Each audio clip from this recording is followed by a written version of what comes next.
महापुरुषांना सर्वप्रथम विनम्र अभिवादन करतो।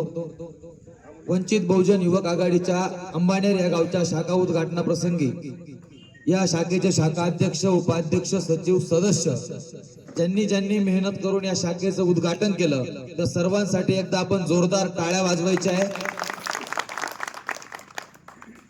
आतापर्यंतच्या वक्त्यांच्या मनोगतातून तुम्हाला एक गोष्ट लक्षात आली असेल की एक जे प्रस्थापित राजकीय पक्ष आहे ते राजकारणामध्ये वळवळ करतात आणि वंचित बहुजन आघाडी हे सामान्य माणसाच्या न्यायासाठी लढून चळवळीचं राजकारण करते।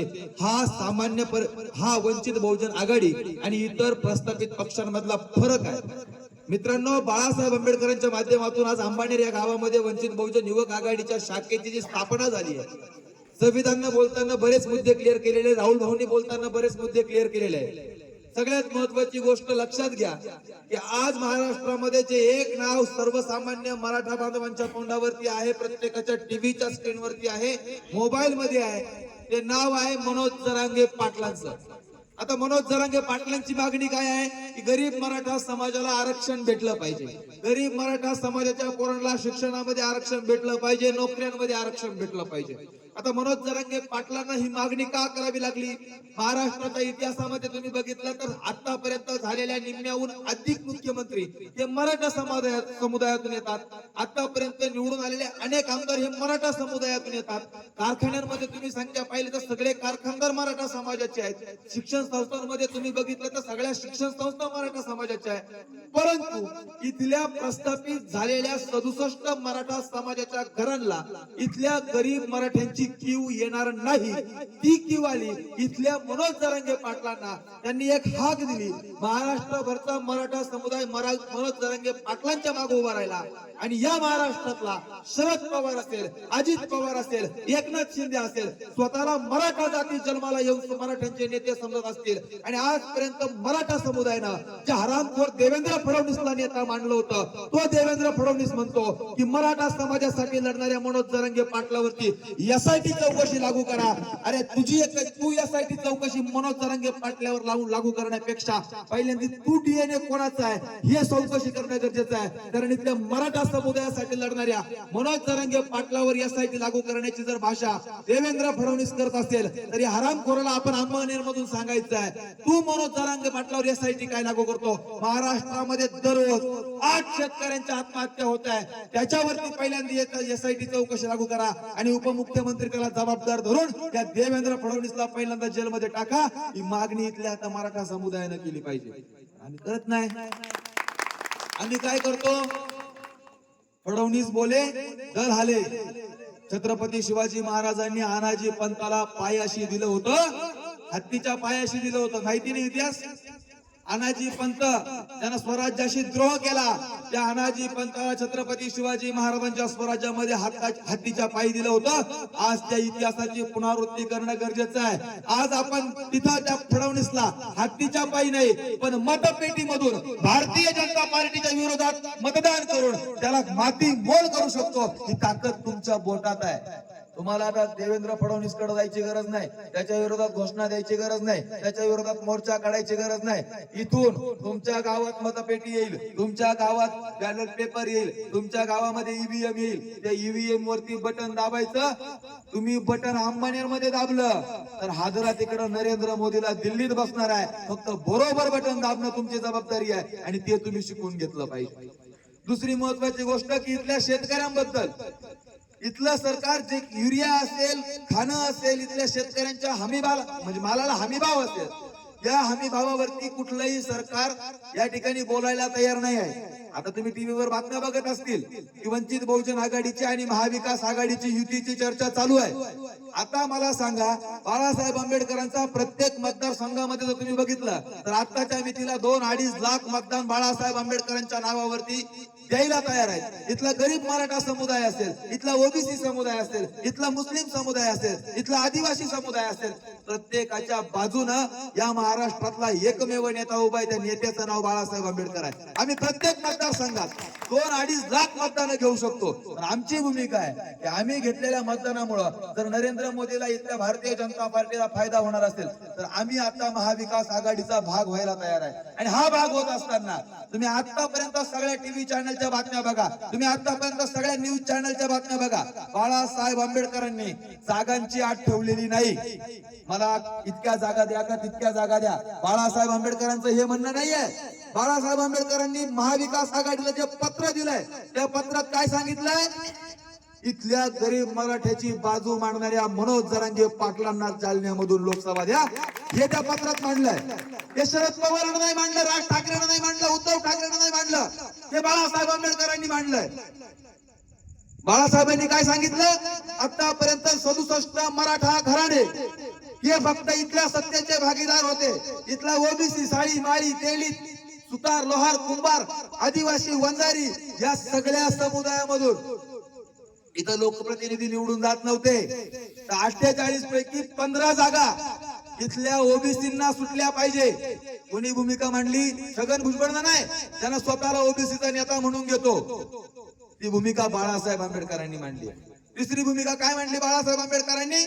पहिल्या ज्या मसुदा दिला होता 39 कलमांचा, त्याच्यामध्ये बाळासाहेबांनी सांगितलं होतं की इथल्या शेतकऱ्यांच्या शेतमालाला हमीभाव भेटला पाहिजे.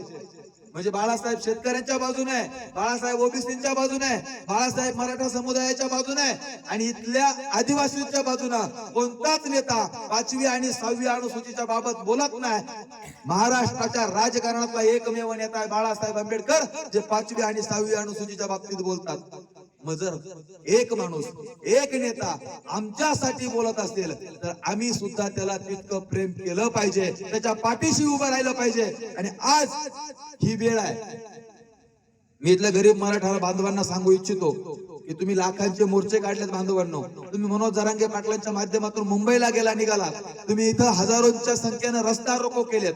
पण एक गोष्ट लक्षात घ्या, एक गोष्ट लक्षात घ्या, इथल्या आदिवासींना, इथल्या दलितांना, इथल्या ओबीसींना जे आरक्षण भेटलंय ते आरक्षण देणारे डॉक्टर बाबासाहेब आंबेडकर होते. 340, 341 आणि 342 कलमांच्या माध्यमातून मराठा बांधवांच्या पायाला हात लावून शकतो. जर तुम्हाला जर परत इथं आरक्षण पाहिजे असेल तर दुसरा तिसरा कोणी नाही, ते आंबेडकर देऊ शकतो. ही भूमिका तुम्ही लक्षात घेतली पाहिजे. आणि बाळासाहेब आंबेडकर ठामपणे आपल्या भाषणातून सांगतात की मराठा समाजाच्या आरक्षणाचा फॉर्म्युला आमच्याकडे आहे. पण तो फॉर्म्युला बाळासाहेब आंबेडकरांनी सांगितला की त्याची माती करायसाठी हा शिंदे, फडणवीस आणि अजित पवारचं सरकार बसलाय. आम्ही मराठा आरक्षणाची माती होऊ देणार नाही. ज्या वेळेस वंचित बहुजन आघाडी इथल्या राज्याच्या सत्तेचा भागीदार होईल, केंद्राच्या सत्तेचा भागीदारी होईल, त्यावेळेस 100% मराठा समुदायाला आरक्षण भेटल्याशिवाय राहणार नाही. मनोज जरांगे पाटलांच्या सगळ्या ज्या अटी आहेत त्या अटी पूर्ण झाल्याशिवाय राहणार नाही. ही गोष्ट आपण लक्षात घेतली पाहिजे. मित्रांनो, वंचित बहुजन आघाडीच्या माध्यमातून इथं बोलत असताना हा तालुका पेसा अंतर्गत आदिवासी तालुका, या तालुक्यामधलं राजकारण जे आहे ते राजकारण आतापर्यंत मी म्हणत नाही की इथल्या मराठा समुदायातल्या लोकांनी केलं. माझं असं म्हणणं आहे की इथल्या वणी तालुक्या, वणीच्या शहराच्या आसपासचं इथल्या दिंडोरी तालुक्यातलं राजकारण हे मराठा समुदायानं नाही केलं. मी माझ्या वर्गातल्या, माझ्या शिकणाऱ्या, माझ्या बरोबर राहणाऱ्या मित्रांना ओळखतो. काही काही मराठा समुदायातले मित्र असे आहेत की ते आजही डब्बा भरून कंपनीमध्ये कामाला जातात. पैसे भेटले म्हणजे त्या कंपनीतल्या जागा पूर्ण झाल्या तर भरलेला डब्बा घेऊन घरी येतात. त्यांचे कंपनीतले दिवस पुरले नाही, भरले नाही, तर त्या पोरांच्या घरामध्ये गॅसची टाकी भरायची सुद्धा पंचायत आहे. बिगा बिगा, दीड बिगावाले आमचे मराठा समाजाचे बांधव आहेत, मित्र आहेत. त्यांचं दुःख आणि इथल्या आदिवासींचं दुःख सारखंच आहे. त्यांचं दुःख आणि इथल्या दलितांच्या पोरांचं दुःख सारखंच आहे. जो एसी गाडी मधून फिरणारा, गाडीच्या काचा खाली न करणारा, त्याला धुळीचा वास सहन होत नाही, अशा इथल्या प्रस्थापित नेतृत्वांविरुद्ध वंचित बहुजन आघाडीची लढाई आहे. आणि ही लढाई इथल्या गरीब मराठ्याला, आदिवाशाला, ओबीसीला, दलितांना सोबत घेऊन आम्ही ही लढाई लढणार आहोत. आज आम्ही तुमच्या गावापर्यंत पोहोचलोय, तुमच्यापर्यंत हे विचार मांडतोय. आणि हे विचार कडीला कडी, कडीला कडी, कडीला कडी जर जोडली, एक कडी काहीच करू शकत नाही, पण कडीला कडी, कडीला कडी, कडीला कडी जर जोडली तर मस्तावलेल्या हत्तीला सुद्धा बांधायची ताकद साखर दंडामध्ये आहे. आज आंबेनर गावची आम्ही शाखा ओपन केली आहे. ओझरखेडची शाखा ओपन झाली आहे, तळेगावची झाली आहे, परमोरीची झाली आहे, कोशिंब्याची झाली आहे, त्यानंतर करंजवानची झाली आहे. आम्ही या कड्या कड्या कड्या कड्या कड्या कड्या कड्या कड्या गोळा करतोय. या तालुक्यातला जो मस्तावलेला पुढारी असेल त्याला या साखळदंडानं बांधून जमीनदोस्त करून इथली सत्ता गरीब मराठ्यांच्या हातात, इथली सत्ता आदिवासींच्या हातात, इथली सत्ता दीनदलितांच्या हातात दिल्याशिवाय वंचित बहुजन आघाडी स्वस्थ बसणार नाही. ही इशारा आंबेडकरगावच्या शाखा उद्घाटनाच्या माध्यमातून आज देतोय. बाळासाहेब आंबेडकरांची पुढची भूमिका जर तुम्ही समजून घ्यायची असेल, अनेकांनी उदाहरण सांगितलं, अनेकांनी सांगितलं की इथं आपल्याला स्वराज्य उभं करायचं आहे. माझं म्हणणं असं आहे की स्वराज्य छत्रपती शिवाजी महाराजांनी उभं केलंय. इथल्या 18 पगड जातींना घेऊन 12 बलुतेदारांना घेऊन इथं स्वराज्य महाराजांनी उभं केलंय. आणि महाराजांनी उभं केलेल्या स्वराज्यामध्ये वामनदादा कर्डकांचं एक सुंदर असं गाणं आहे की शिवरायांच्या स्वराज्यामध्ये मुळीच नव्हती वाढ, आनंदाने नांदत होते हिंदू मुसलमान. हे वामनदादा कर्डक छत्रपती शिवाजी महाराजांच्या स्वराज्याबद्दल बोलताय. आणि आज सुद्धा आपल्याला ही भूमिका घ्यायची आहे. छत्रपती शिवाजी महाराजांनी तयार केलेलं स्वराज्य, इथल्या 18 पगड जातीला 12 बलुतेदारांना एकत्र घेऊन तयार केलेलं स्वराज्य, या स्वराज्याचं जर आपल्याला सुराज्य करायचं असेल तर इथल्या 12 बलुतेदारांना 18 पगड जातींना हाताशी धरून जे चालतायत त्या बाळासाहेब आंबेडकरांच्या माध्यमातून आपल्याला इथं स्वराज्य निर्माण करता येणार आहे, सुराज्य निर्माण करता येणार आहे. ही भूमिका आम्ही समजून घेतली पाहिजे. पण आमचं काय आहे सध्या, आम्ही ह्या गोष्टींकडे लक्ष देत नाही. आम्हाला ना आरक्षणाशी घेणं, ना आमच्या पोरांच्या शिक्षणाशी घेणं, ना आमच्या गॅस टाकीच्या भावाशी घेणं, ना गाडीत टाकायला लागणाऱ्या पेट्रोलशी घेणं देणं. आम्ही गप गुमानं हातात बांगड्या भरून मस्तपैकी त्या पेट्रोल पंपावरती जातो, रोज त्या मीटर मधला आकडा पाहतो. आज 100 आहे, उद्या 101 आहे, नंतर 1 रुपया 25 पैसे आहे, पाहतो आणि तिथं पैसे देऊन मोकळं होतो. आम्ही बोलत नाही. गॅसच्या भाव टाकीचा गाडी गावात येते, गॅसचं कार्ड राहतं, आपल्या खिशात पैसे राहतात. आज 1000 आहे, उद्या 1120 आहे, नंतर 1150 आहे. आम्ही गपचूप खिशातून पैसे काढतो, त्याला देऊन टाकतो. आम्ही बोलायला तयार नाही. आम्ही 160 म्हणजे 60 रुपये किलोचं गोड तेल आज 110 रुपयानं घेतो. आमच्या सुद्धा महिला बोलायला तयार नाही. आता ज्यांचं लग्न झालंय, आता बऱ्यापैकी चेहरे दिसत आहे समोर. जर घरात गेलं, आठवड्याचा बाजार असला तर घरातल्या बाईची किरकिर काय राहती, आज गॅसची टाकी संपायला आली बरं का, आज घरातला किराणा संपत आलाय बरं का, आपल्या घरामध्ये भाजीपाला आणावा लागेल बरं का. आता ज्या माणसाला घरात गेल्यावर हा त्रास आहे तो समजू शकतो. आता ज्यानं बायको गुजरातला ठेवली, स्वतः पंतप्रधान म्हणून दिल्लीमध्ये मिरवतोय, त्या माणसाला हा त्रास समजणार नाही. त्याच्यामुळं आपण सुद्धा आता मतदान करताना विचार केला पाहिजे. आता प्रत्येकाला शेतकऱ्याच्या खात्यावर 6-6 हजार येतील, बचत गटाला 15-15 हजार रुपये मिळतील. मित्रांनो, एक गोष्ट लक्षात घ्या, आता सोन्याचे घास आम्हाला चालू राहिले. आता 5 वर्ष आपण उपाशी सहन केले, 5 वर्ष पेट्रोलचे वाढते भाव भरले, 5 वर्ष गॅसच्या टाकीचे वाढलेले भाव भरले. आता आपल्या तोंडात सोन्याचे घास टाकतील आणि आता एकदा निवडणूक संपली तर त्याच सोन्याच्या घासामधून कधी आपल्याला विष चारतील आणि आपलं काम तमाम करतील. त्याच्यामुळं आता कडू कारल्याची भाजीच खा, तंदुरुस्त राहा आणि निवडणूक आली यांच्या सोन्याच्या घासाला भूलतापांना बळी पडू नका. मित्रांनो, एक गोष्ट सांगतो, वंचित बहुजन आघाडीची महाराष्ट्रातल्या राजकारणाची एंट्री, आम्ही बाळासाहेब आंबेडकर नेहमी म्हणतात, मला जर इथं मंत्री व्हायचं असतं तर ज्या वर्षी वयाचं 25वं वर्ष समोर केलं, 25 वर्ष पूर्ण झाली, मला सांगा 4 जोडींना म्हणजे 4 ओळींना एकत्र करून कविता लिहिणारा माणूस जर केंद्रामध्ये मंत्री बनू शकत असेल तर आंबेडकरांचा नातू केंद्रात मंत्री बनू शकत नाही का? बनू शकतो. पण यांच्या मंत्रिपदाला नाराज होऊन यांच्या तालावर नाचायपेक्षा इथल्या गोरगरीब कष्टकऱ्यांची बाजू मांडणं, त्यांच्यासाठी लढणं, त्यांच्यासाठी आंदोलन करणं. इथल्या विठ्ठल मंदिर ज्यावेळेस कोविडच्या काळामध्ये बंद होतं, एकही नेता समोर आला नाही. प्रस्थापित मराठा असतील, इथला कोणताही समाजाचा असेल, कोणत्याही पक्षातला असेल, एकमेव नेता होता बाळासाहेब आंबेडकर, ज्यानं सांगितलं की करोना फिरोना आम्ही मानत नाही, इथल्या गोरगरिबांचे पोट भरले पाहिजे. आणि या महाराष्ट्रातलं विठ्ठल मंदिर जे महाराष्ट्रातल्या तमाम बहुजनांचं आशास्थान आहे ते उघडं करायचं काम बाळासाहेब आंबेडकरांनी केलं होतं. आम्ही भूमिका समजून घेतली पाहिजे. ही भूमिका जर आम्ही समजून घेतली तर मग आम्हाला कळल की बाळासाहेबांचं राजकीय आणि सामाजिक आयुष्य काय आहे. बाळासाहेब 25व्या वर्षी मंत्री होऊ शकले असते, 25व्या वर्षी राजगृहाच्या बाहेर लाल दिव्याची गाडी उभी करू शकले असते, पण बाळासाहेबांना मंत्री पदाची गरज नाही. बाळासाहेब म्हणतात की आजही मी उभा राहिलो तर या महाराष्ट्राचा मुख्यमंत्री माझ्यापाशी उभा राहतो, माझ्यासाठी उभा राहतो. मी मुख्यमंत्र्याची वेळ घेत नाही तर मुख्यमंत्र्याला माझी वेळ घ्यावा लागते. ही ताकद मला आंबेडकर नावासाठी मिळते, आंबेडकर नावामुळे मिळते आणि ह्या ताकदीचा उपयोग मला इथल्या गोरगरिबांसाठी करायचा आहे. आज आम्हाला बी टीम म्हणणार आहे. तुम्ही बी टीम म्हणजे काय? बीजेपीची बी टीम. आम्हाला कोण म्हणत होतं वंचित बहुजन आघाडीला? अशोकराव चव्हाण. आता तोच अशोकराव चव्हाण भारतीय जनता पार्टीत गेलाय की नाही गेलाय? भारतीय जनता पार्टीत गेलाय. आता इथल्या मराठा समाजाच्या आरक्षणाला विरोध कोण करतोय? मनोज जरांगे पाटलाला बाळासाहेब सपोर्ट करताय की मनोज जरांगे लढतोय, मनोज जरांगेंना उमेदवारी द्या, मनोज जरांगेंच्या पाठीमागे उभे राहा. पण मराठा जाती जन्माला आलेला नारायण राणे सारखा भडवा म्हणतो की मराठ्यांना आरक्षणाची गरज नाही. तो नक्की मराठ्याच्या पोटी जन्माला आलाय का याचं संशोधन पहिल्यांदा होणं गरजेचं आहे. एकीकडे आम्ही सपोर्ट करायचा, नारायण राणेचे ते टिवले बावले म्हणतात की आम्ही काय कुणबी आहे काय, आम्ही काय हे आहे काय, आम्ही काय ते आहे काय, आम्ही 96 कोळी मराठा आहे.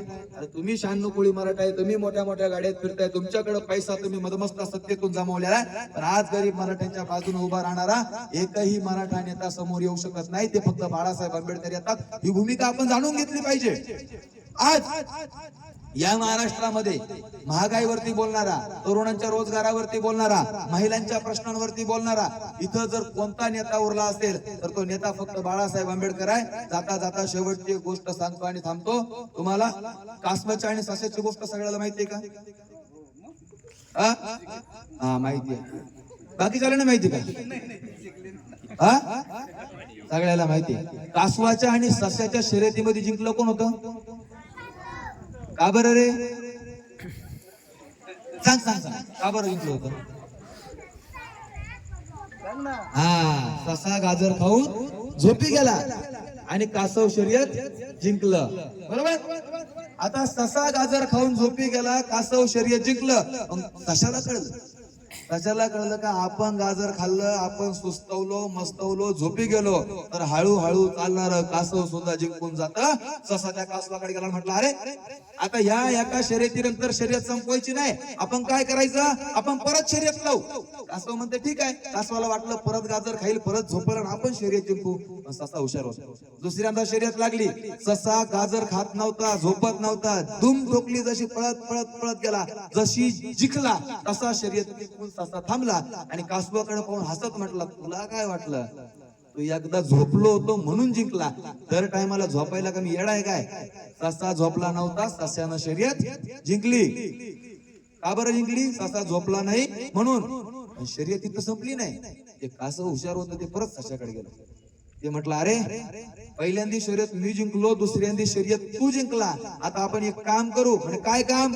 आता परत आपण तिसऱ्यांदा शर्यत लावू. आता शर्यत लावताना मार्ग तू नाही निवडायचा, मी सांगेल त्या मार्गाने शर्यत झाली पाहिजे. तसा म्हटला मार्ग तू निवड. काय निवड रे? तू चालतोय किती स्पीडनं, तुझं एवढं एवढं हळूहळू चाललं, तू काय माझ्या विरोधात शर्यत जिंकणार आहे का?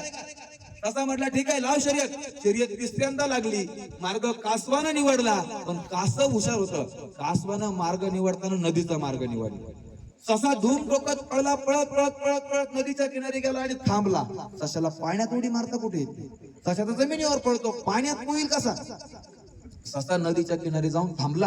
पाठीमागून कासव हळू हळू हळू चालत आलं. त्या सशाकडे पाहिलं, असं खुदकन गालात हसलं, म्हणत आता कशी जिरवली, पटकन पाण्यात उडी मारली आणि दुसऱ्या साईडला निघून गेलं. पहिल्यांदा ससा झोपला, कासव शर्यत जिंकलं. नंतर ससा झोपला नाही, कासव शर्यत हारलं. नंतर कासवानं मार्ग निवडला, परत कासव शर्यत जिंकलं. आता दोघ जण एकत्र आले आणि त्यांना सांगितलं एकमेकांना की आपण जर अशी एकमेकांमध्ये शर्यत लावित गेलो तर कोणीतरी एकटा जिंकणार आहे. त्यावेळेस कासव म्हटलं की ज्यावेळेस रस्त्यावरून चालायची वेळ येईल त्यावेळेस मी तुझ्या पाठीवर बसेल आणि ज्यावेळेस पाण्यातून पोहायची वेळ येईल त्यावेळेस तू माझ्या पाठीवर बसायचा. असा एकमेकांना जर आपण सहकार्य करत राहिलो तर जगाच्या सगळ्यात पुढे आपण दोघं राहू. शर्यत लावत वेळ घालवायचा नाही. आता आपण इथल्या गरीब मराठ्यांनी इथल्या आदिवासींनी, इथल्या दलितांनी जात पात धर्म पंथ हे सगळे भडवे आपल्यामध्ये भानगडी लावतील. राजवाडा इकडं, कोळवाडा तिकडं, पाटील तिकडं. आता पाटलानं राजवाड्यानं कोळवाड्यानं एकत्र बसायचं, एक मतानं निर्णय घ्यायचा आणि सांगायचं आमची भूमिका इथल्या संसदेत, इथल्या विधानसभेत जर मांडणारा नेता बाळासाहेब आंबेडकर असतील तर आम्ही जातीपातीच्या सगळ्या भिंती काढून टाकू आणि अंबानेर गावाला एक जुटीनं बाळासाहेब आंबेडकरांच्या पाठीमागे उभा करू. हा निर्णय इथल्या आंबेडकरवासियांनी घ्यावा. एवढंच बोलतो आणि इथंच थांबतो. सर्वांना धन्यवाद. सर्वांना जय शिवराय, जय बिरसा, जय भीम, अस्सलाम वालेकुम, थँक्यू.